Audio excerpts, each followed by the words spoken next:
Assalamualaikum warahmatullahi wabarakatuh. Innal hamdalillah nahmaduhu wa nasta'inuhu wa nastaghfiruh wa na'udzu billahi min shururi anfusina wa min sayyiati a'malina. May yahdihillahu fala mudilla lahu wa may yudlil fala hadiya lahu. Asyhadu an la ilaha illallah wahdahu la syarika lahu wa asyhadu anna Muhammadan 'abduhu wa rasuluh. يا أيها الذين آمنوا اتقوا الله حق تقاته ولا تموتن إلا وأنتم مسلمون يا أيها الناس اتقوا ربكم الذي خلقكم من نفس واحدة وخلق منها زوجها وبث منهما رجالا كثيرا ونساء واتقوا الله الذي تساءلون به والأرحام إن الله كان عليكم رقيبا يا أيها الذين آمنوا اتقوا الله وقولوا قولا سديدا يصلح لكم أعمالكم ويغفر لكم ذنوبكم ومن يطع الله ورسوله فقد فاز فوزا عظيما أما بعد فإن أصدق الحديث كتاب الله وخير الهدي هدي محمد صلى الله عليه وعلى آله وسلم وشر الأمور محدثاتها وكل محدثة بدعة وكل بدعة ضلالة وكل ضلالة في النار. Ma'asyiral muslimin rahimakumullah. Alhamdulillah, kita bersyukur kepada Allah Subhanahu wa taala atas segala nikmat yang Allah karuniakan kepada kita. Dan nikmat yang Allah karuniakan kepada kita sangat banyak dan tidak akan dapat kita hitung. Kita wajib bersyukur kepada Allah dengan melaksanakan perintah-perintahnya dan menjauhkan larangannya. Dan perintah yang terbesar adalah mentauhidkan Allah Subhanahu wa taala, dan larangan yang terbesar adalah syirik, yang kita wajib menjauhkan semua perbuatan syirik, apakah itu syirkun akbar ataupun syirkun asghar. Ma'asyiral muslimin rahimakumullah, tauhid merupakan dasar dalam kita beragama, merupakan dakwahnya para anbiya war rusul alaihi wassalatu wassalam. Dengan tauhid ini maka Allah akan memberikan keberkahan dalam hidup ini. Dengan tauhid Allah memberikan kenikmatan, ketenangan, kebahagiaan, dan juga balasannya adalah surga. Kalau kita berjalan di atas wahyu, maka diakhiri nantinya dengan tauhid. Allah Ta'ala mengingatkan kepada nabinya Muhammad sallallahu alaihi wasallam untuk mengetahui tentang tauhid, dan kemudian juga meminta ampun atas semua dosa, karena dua ini merupakan tiang daripada agama, tauhid dan istighfar. Allah berfirman dalam surah Muhammad di ayat 19, fa'lam annahu la ilaha illallah wastaghfir li dzambika walil mu'minina wal mu'minat wallahu ya'lamu mutaqallabakum wa mathwaakum. Ketahuilah bahwasanya tiada ilah yang berhak diibadahi melainkan hanya Allah. Mohonlah ampun kepada Allah atas dosamu, dan mohonkanlah ampunan untuk kaum mukminin dan mukminat, dan Allah mengetahui tempat usaha kamu, dan Allah mengetahui tempat tinggal kamu. Di dalam ayat ini, dalam surah Muhammad ayat 19, Allah Ta'ala memerintahkan kepada nabinya Muhammad SAW, fa'lam annahu la ilallah. Ketahuilah bahwasanya tiada ilah yang berhak diibadahi melainkan hanya Allah. Kalimat fa'lam arti mengetahui. Ini di sini ada perintah kita untuk belajar, belajar dan belajar. Kita nggak akan tahu tentang agama kecuali dengan belajar. Dan pelajaran yang pertama yang harus kita ketahui tentang tauhid. Pelajaran yang kita pelajari yang pertama kali tentang tauhid. Dan Allah memulai dengan kalimat fa'lam. Artinya kita harus tahu tentang agama ini. Asasnya agama adalah tauhid. Makanya Imam Bukhari menyebutkan di dalam kitabnya babul ilmi qabla al-qawli wal amal. Bab ilmu itu sebelum berkata dan sebelum berbuat. Artinya kita harus belajar dan terus belajar. Dan kita harus mengetahui bahwa tiada ilah yang berhak diibadahi melainkan Allah. Kita bisa mengetahui bahwa Allah satu-satunya ilah yang disembah, tidak ada yang lain yang boleh disembah kecuali hanya Allah saja. Kita bisa mengetahui dari rububiyahnya Allah, uluhiyahnya Allah, dan asma wa sifat. Kita bisa mengetahui bahwasanya tidak ada yang menciptakan di langit dan di bumi kecuali hanya Allah. Hatta kaum musyrikin mengakui ini. Wala in sa'alta man khalaqas samawati wal arda la yaquluna Allah.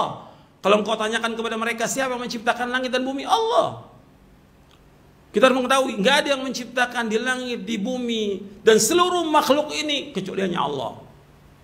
Kalau Allah yang menciptakan kita, menciptakan juga orang tua kita, orang-orang sebelum kita, maka kita wajib beribadah hanya kepada Allah.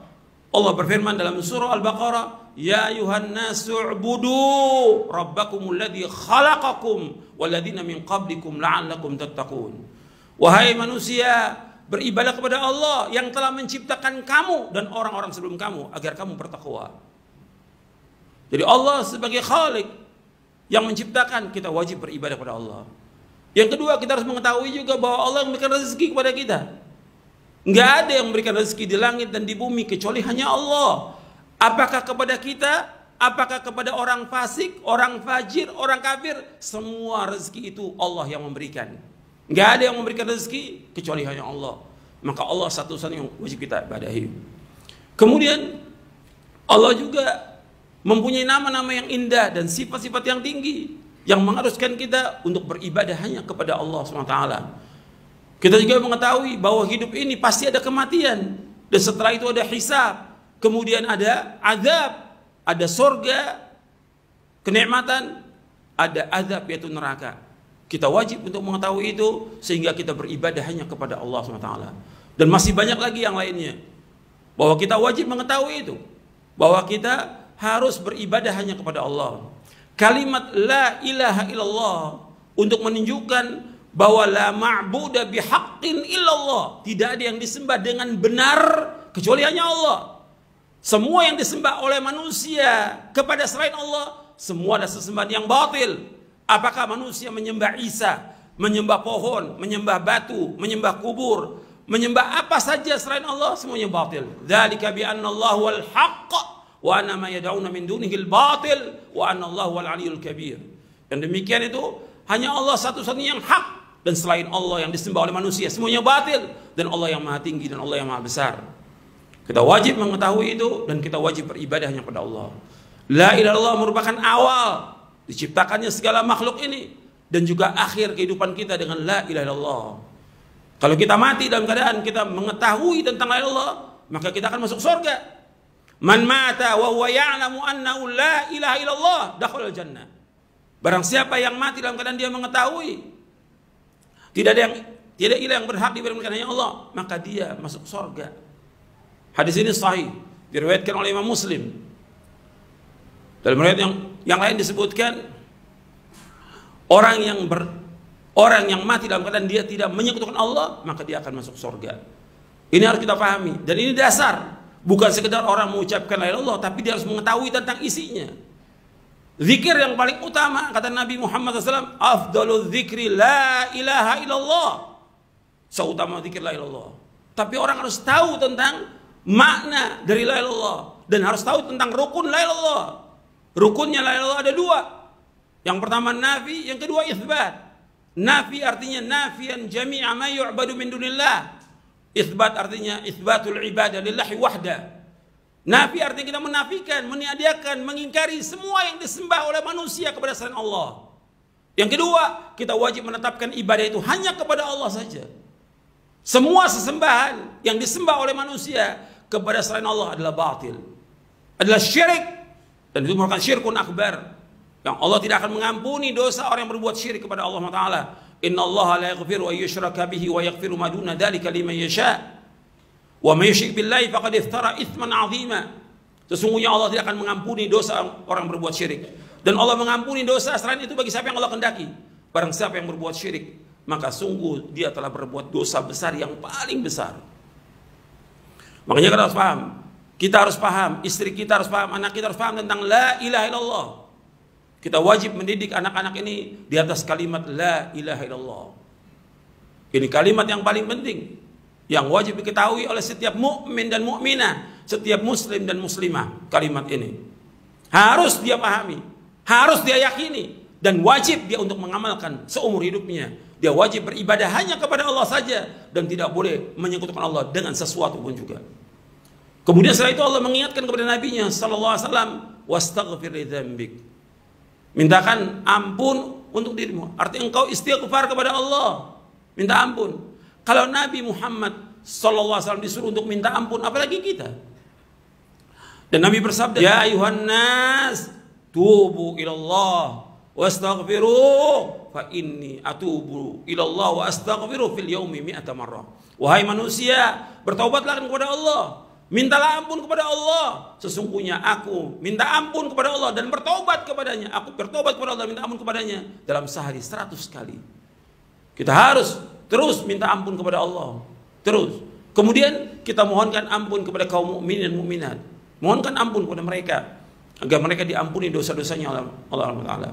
Dan masalah istighfar masalah penting dalam kehidupan. Makanya Allah selalu menyebutkan nabi-nabi yang berdakwah itu setelah menyuruh untuk beribadah kepada Allah, disuruh mereka untuk tubu ilallah wastaghfiru. Taubat kepada Allah dan minta ampun. Setelah diajak mereka untuk mentauhidkan Allah, disuruh mereka untuk bertaubat dan minta ampun kepada Allah SWT. Dan Allah SWT tidak akan mengazab kalau seandainya kaum itu tetap istighfar kepada Allah. Wa ma kana Allahu liyu'adzibahum wa anta fihim wa ma kana Allahu mu'adzibahum wa hum yastaghfirun. Dalam surah Al-Anfal di ayat 33, wa ma kana Allahu liyu'adzibahum wa anta fihim wa ma kana Allahu mu'adzibahum wa hum yastaghfirun. Dan Allah tidak akan mengadab mereka selama engkau berada di tengah-tengah mereka, dan Allah enggak akan mengadab mereka selama mereka istighfar, minta ampun kepada Allah. Maka selalu Nabi Muhammad sallallahu alaihi wasallam setelah ibadah istighfar. Antum setelah sholat 5 waktu mengucapkan astagfirullah, astagfirullah. Dan selalu demikian. Setiap akhir amal kita akhiri dengan istighfar, minta ampun kepada Allah. Karena kita lalai dalam melaksanakan ibadah kepada Allah. Kita lupa kepada Allah dan yang lainnya. Maka terus istighfar, minta ampun kepada Allah. Begitu juga kita dari sehari, dari mulai pagi sampai sore sampai malam kita ibadah kepada Allah. Kemudian di akhir malam disuruh kita istighfar di waktu sahur. Wabil ashari hum yastaghfirun. Di waktu sahur mereka istighfar, minta ampun kepada Allah. Terus istighfar, minta ampun kepada Allah atas semua dosa-dosa kita. Kemudian setelah itu Allah sebutkan, wallahu ya'lamu mutaqallabakum wa mathwaakum. Dan Allah mengetahui tentang usaha kamu, tentang gerak-gerik kamu, tentang tindakan kamu. Wa mathwaakum, dan Allah tahu tempat kembali kamu, tempat tinggal kamu. Artinya Allah mengetahui semua yang kita lakukan. Makanya kita wajib berhati-hati untuk terus bertaubat kepada Allah dan minta ampun kepadanya. Aqulu qawli hadza wastaghfiruh innahu huwal ghafurur rahim. Alhamdulillah wassalatu wassalamu ala Rasulillah. Asyhadu an la ilaha illallah wahdahu la syarika lah wa asyhadu anna Muhammadan abduhu wa rasuluh. Allahumma salli wa sallim wa barik ala nabiyina Muhammadin wa ala alihi wa sahbihi ajma'in. Ma'asyiral muslimin rahimakumullah. Di dalam ayat ini ada yang dapat kita ambil fawaid dari ayat ini. Yang pertama, disuruh kita untuk belajar. Belajar dan belajar. Nuntut ilmu wajib. Karena Nabi bersabda sallallahu alaihi wasallam, talabul ilmi faridatun ala kulli muslimin. Menuntut ilmu itu wajib atas setiap muslim. Kita nggak akan tahu tentang agama kita kecuali dengan belajar. Kita nggak akan tahu tentang Islam kecuali dengan belajar. Kita nggak akan tahu tentang bagaimana beribadah kepada Allah kecuali dengan belajar. Kita nggak akan tahu bagaimana kita mentauhidkan Allah kecuali dengan belajar. Kita nggak akan tahu yang mana yang tauhid, mana yang syirik, mana yang sunnah, mana yang bid'ah, mana yang taat, mana yang maksiat, mana yang ma'ruf, mana yang mungkar kecuali dengan belajar. Belajar dan belajar. Banyak kaum muslimin yang nggak belajar. Padahal itu kewajiban yang Allah wajibkan kepada dia untuk belajar agama. Kita diciptakan oleh Allah untuk ibadah. Wa ma khalaqtul jinna wal insa illa liya'budun. Ma uridu minhum min rizqi wa ma uridu an yut'imun. Innallaha war-razzaqu dzul quwwatil matin. Tidak aku ciptakan jin dan manusia melainkan untuk beribadah kepadaku. Aku enggak minta rezeki dari mereka dan aku enggak minta makan dari mereka. Allah yang memberikan rezeki kepada mereka. Allah yang maha kokoh, Allah yang maha kuat. Allah yang memberikan rezeki kepada kita. Tapi kita harus sisihkan waktu kita untuk ibadah, untuk belajar agama ini sampai kita mati. Belajar. Yang kedua, fawaid yang kita ambil, pelajaran yang kita pelajari, kajian yang kita kaji pertama kali tentang tauhid. Ini yang pokok. Dan semua dai wajib mengetahui tentang ini. Nggak boleh menyimpang dia dari dakwanya para anbiya war rusul. Semua nabi dan semua rasul, semua dakwanya mentauhidkan Allah. Wa laqad ba'atsna fi kulli ummatin rasulan an i'budullah wajtanibut taghut. Dan sungguh kami tahu pada setiap umat seorang rasul. Setiap rasul dakwanya, hendaklah kalian semua beribadah kepada Allah, mentauhidkan Allah dan jauhkan taghut, semua yang diibadahi kepada selain Allah. Jauhkan tauhid itu. Jadi wajib kita belajar tentang tauhid. Yang ketiga, bahwasanya tidak ada yang disembah dengan benar kecuali Allah. Satu-satunya yang wajib diibadahnya satu Allah. Selain Allah yang disembah oleh manusia, semuanya batil. Semuanya sesat, semuanya kufur, semuanya syirik, dan semuanya membawa ke neraka. Satu yang wajib kita ibadah, Allah yang memberikan rezeki, yang menciptakan, yang mengatur alam semesta, yang memiliki sorga dan neraka, Allah SWT. Kita wajib untuk beribadah hanya kepada Allah. Tidak boleh beribadah dan nggak boleh kita palingkan ibadah ini kepada selain Allah. Ini syirkun akbar, syirik yang besar. Yang keempat, kita disuruh untuk istighfar, minta ampun terus kepada Allah siang dan malam. Minta ampun, kita banyak dosa. Dosa kita nggak kehitung. Kita harus istighfar, istighfar, istighfar. Kemudian yang kelima, kita juga mintakan ampun kepada orang-orang mukmin, terutama yang pertama kali adalah orang tua kita, kemudian saudara kita, kemudian sanak famili kita, kemudian kaum mukminin dan mukminat. Kemudian yang selanjutnya, bahwa Allah mengetahui semuanya ini. Allah Maha mengetahui apapun yang kita lakukan, Allah mengetahui. Kita wajib berhati-hati agar kita berjalan di atas jalan yang hak, untuk taat kepada Allah, menjauhkan perbuatan dosa dan maksiat. Mudah-mudahan apa yang saya sampaikan bermanfaat untuk saya dan untuk antum sekalian. Allahumma salli wa sallim wa barik ala nabiyina Muhammadin wa ala alihi wa sahbihi ajmain. Allahumma ighfir lil muslimina wal muslimat wal mu'minina wal mu'minat al ahya minhum wal amwat innaka sami'un qaribun mujibud da'wat. Rabbana ighfir lana dhunubana wa israfana fi amrina wa thabbit aqdamana wansurna al qawmil kafirin. Rabbana la tuzigh qulubana ba'da idh hadaytana wa hab lana min ladunka rahmah innaka antal wahhab. Rabbana atina fid dunya hasanah wa fil akhirati hasanah wa qina adzabannar. Wa sallallahu ala nabiyyina Muhammadin wa ala alihi wa sahbihi ajma'in wa akhiru da'wana alhamdulillahi rabbil alamin.